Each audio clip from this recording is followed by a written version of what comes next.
اعوذ باللہ من الشیطان الرجیم بسم اللہ الرحمن الرحیم۔ السلام علیکم ناظرین۔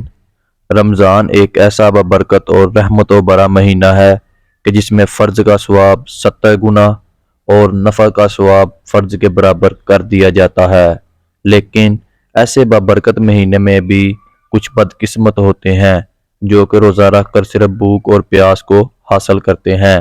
ان کا روزہ اللہ کے ہاں ہرگز قبول نہیں کیا جاتا۔ علامہ ابن قیم الجوزیہ نے داماد رسول حضرت علی شیر خدا سے منسوب روایت لکھی ہے کہ دنیا میں 4 ایسے روزہ دار ہوتے ہیں جن کا روزہ اللہ پاک قبول نہیں فرماتا۔ ناظرین گرامی، حضرت ابو ہریرہ سے مروی ہے کہ رسول اللہ صلی اللہ علیہ وآلہ وسلم نے فرمایا، جو ماہ رمضان میں ثواب کی نیت سے راتوں کو عبادت میں مشغول ہو جائے تو اس کے پچھلے تمام گناہوں کو اللہ تعالیٰ معاف فرما دے گا۔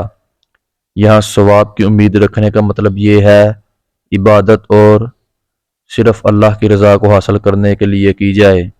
یہ عبادت شہرت حاصل کرنے کے لیے لوگوں کے سامنے دکھاوا نہیں ہونا چاہیے۔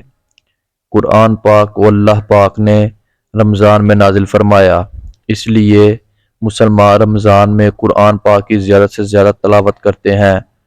رسول اللہ صلی اللہ علیہ وآلہ وسلم ساری رات اللہ کی عبادت میں گزار دیا کرتے، جس کی گواہی قرآن پاک یوں دیتا ہے۔ اللہ پاک قرآن پاک کی سورۃ مزمل میں فرماتا ہے، اے چادر اوڑھنے والے نبی، رات میں تھوڑا قیام کریں، آدھی رات یا اس سے کچھ کم یا اس سے کچھ زیادہ قرآن کو ٹھہر ٹھہر کر پڑھیں۔ روزہ گناہوں کو بڑی تیزی کے ساتھ ختم کرتا ہے۔ یہ سب سے اہم بدنی عبادت میں شمار کیا جاتا ہے۔ روزہ رکھنے سے نہ صرف مسلمان کے گناہوں کو معاف فرمایا جاتا ہے بلکہ روزہ آئندہ گناہوں سے باز رہنے کے ایک بہترین تربیت ہے۔ روزہ عبادتوں میں سے روزے کو ایک اہم مقام اور رتبہ دیا گیا ہے، لیکن کچھ ایسے مسلمان بھی ہیں جن کے روزے اللہ پاک قبول نہیں فرمائے گا۔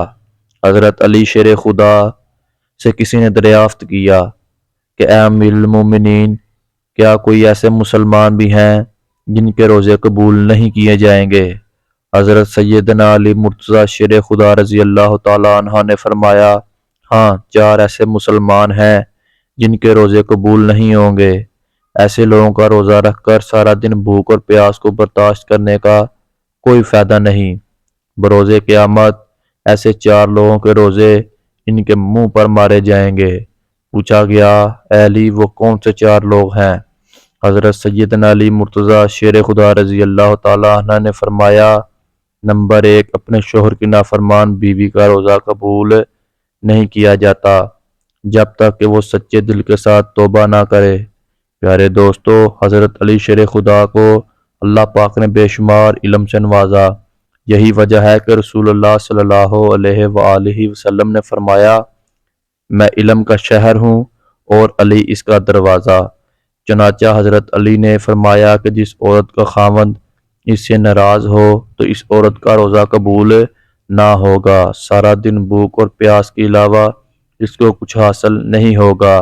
نافرمان بیوی کا روزہ اللہ کے ہاں اس وقت قبول نہیں ہوگا جب تک کہ وہ سچے دل کے ساتھ توبہ نہ کرے۔ قرآن پاک میں اللہ پاک یوں فرماتا ہے، اس کی نشانیوں میں سے ہے تمہاری ہی جن سے تمہاری بیویاں پیدا کی گئیں تاکہ تم آرام پاؤ، اس نے تمہارے درمیان محبت اور ہمدردی پیدا کی، یقیناً غور و فکر کرنے والوں کے لیے اس میں بہت زیادہ نشانیاں ہیں۔ قرآن پاک کی سورۃ النساء آیت نمبر 33، جس کا ترجمہ کچھ یوں ہے، مرد عورت پر حاکم ہے اس وجہ سے کہ اللہ نے ایک دوسرے پر فضیلت دی ہے۔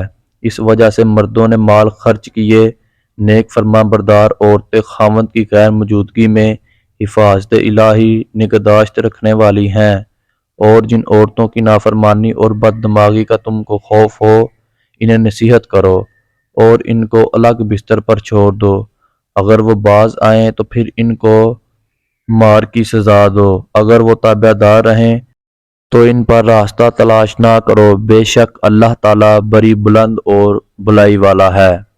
حضرت حسین ابن محسن رضی اللہ تعالیٰ عنہ سے مروی ہے کہ ان کی پھوپھی کسی ضرورت سے رسول اکرم صلی اللہ علیہ وآلہ وسلم کے پاس آئیں۔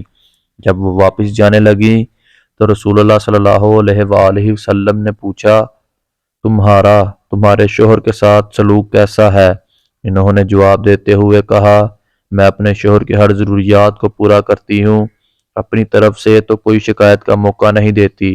رسول اللہ صلی اللہ علیہ وآلہ وسلم نے فرمایا، اپنے خاوند کا پورا خیال رکھا کرو، وہی تمہاری جنت اور جہنم ہے۔ اگر اس کے ساتھ اچھا سلوک کرو گی تو جنت میں جاؤ گی، اگر اس کے ساتھ بد سلوکی رکھو گی تو جہنم میں جاؤ گی۔ نبی کریم صلی اللہ علیہ وآلہ وسلم کا فرمان ہے کہ جو عورت 5 نمازوں کی پابندی کرے، رمضان کے سارے روزے رکھے، اپنے شوہر کی خواہش کے مطابق رہتے ہوئے زندگی بسر کرے، تو اللہ کی طرف سے ایسی عورت کو کھلی اجازت ہوگی کہ وہ جنت کے جس دروازے سے چاہے جنت میں داخل ہو جائے۔ سبحان اللہ۔ اس کے علاوہ اور بھی کافی اللہ پاک ارشادات اور نبی پاک کی احادیث میں نافرمان بیوی کے بارے میں روایتیں ملتی ہیں، جن میں سے ایک عورت کو اپنے شوہر کے ساتھ اچھا سلوک کرنے کی بیان کی۔ نمبر 2، حضرت سیدنا علی مرتضیٰ شیر خدا رضی اللہ تعالی عنہ نے فرمایا کہ نافرمان اولاد کا بھی روزہ قبول نہیں ہوتا۔ حضرت ابی بن مالک سے مروی ہے کہ رسول اکرم صلی اللہ علیہ وآلہ وسلم کا فرمان ہے، اس بندے نے اپنی والدین میں سے کسی ایک کو بھی اپنی زندگی میں پایا، اس کے باوجود وہ جہنم میں چلا جائے تو اللہ نے نافرمان اولاد کو اپنی رحمت و برکات سے بہت دور کر دیا۔ رسول اللہ صلی اللہ علیہ وآلہ وسلم کا فرمان ہے کہ اولاد کے لیے جنت حاصل کرنے کا بہترین ذریعہ یہ ہے کہ وہ اپنے والدین کو خوش کر لیں، بے شک اللہ پاک اس کے اجر کے بدلے اس فرما بردار اولاد کو جنت عطا کرے گا۔ اولاد اپنے ماں باپ کی خدمت کرے، اللہ کو راضی کر سکتی۔ مومن کو اللہ تعالیٰ نے والدین کا ادب و احترام کرنے کا پابند بنایا ہے۔ جب والدین بڑھاپے کو پہنچ جائیں تو ان کی ہر جسمانی و اخلاقی ضروریات کا خیال رکھا جائے۔ دنیا میں اللہ تعالیٰ کی ذات کے بعد آپ سے زیادہ احسان ماں باپ کا ہوتا ہے، اس لیے فرمایا گیا ہے جو بندہ والدین کا نافرمان ہے تو اس کا روزہ قبول نہیں کیا جائے گا۔ نمبر 3، وہ غلام جو اپنے مالک کو چھوڑ کر بھاگ گیا ہو، جب تک وہ غلام اپنے مالک کے پاس نہیں آ جاتا تب تک اللہ پاک اس غلام کے روزے قبول نہیں کرتا۔ نمبر 4، حضرت سیدنا مولا علی مرتضیٰ شیر خدا کا فرمان ہے کہ جو بندہ اپنے امام کی اطاعت نہیں کرتا، اس کا نافرمان ہے تو اس کا روزہ بھی قبول نہیں ہوگا۔ حضرت ابو ہریرہ سے مروی ہے کہ رسول اللہ صلی اللہ علیہ وآلہ وسلم کا فرمان ہے، جس نے میری اطاعت کی، جس نے میری نافرمانی کی، اس نے اللہ کی نافرمانی کی۔ قرآن پاک کی سورۃ النساء آیت نمبر 59 میں اللہ پاک کا ارشاد ہے، رسول اکرم صلی اللہ علیہ وآلہ وسلم کی اطاعت کے بعد امام وقت کی اطاعت کے بارے میں یوں حکم دیا گیا، اے امام والو، حکم مانو، اللہ کا حکم مانو، رسول کا اور ان کا جو تم پر حکومت والے ہیں۔ قرآن مجید اور حدیث محمدی میں ہے کہ رسول اکرم صلی اللہ علیہ وآلہ وسلم کی اطاعت کے بعد تم پر امام، امیر جو حکومت کر رہا ہو، اس کی اطاعت کرنا بھی لازم ہے۔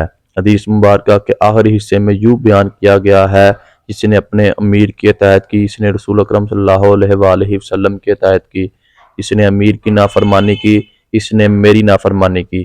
پیارے دوستو، اللہ پاک نے ہم پر رمضان مبارک مہینہ اس لیے نازل فرمایا کہ ہم نیک کام کر کے دوسرے مہینوں کی نسبت لاکھوں درجے زیادہ نیکیاں حاصل کر کے اپنی بخشش کے حقدار بن سکیں۔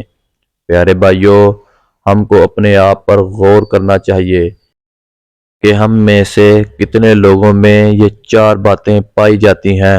اگر ہم میں سے کوئی ایک بھی بات موجود ہے تو ہمیں چاہیے کہ فوراً اللہ سے سچے دل سے توبہ کریں تاکہ اللہ کے ہاں ہمارے بھی روزے قابل قبول ہوں۔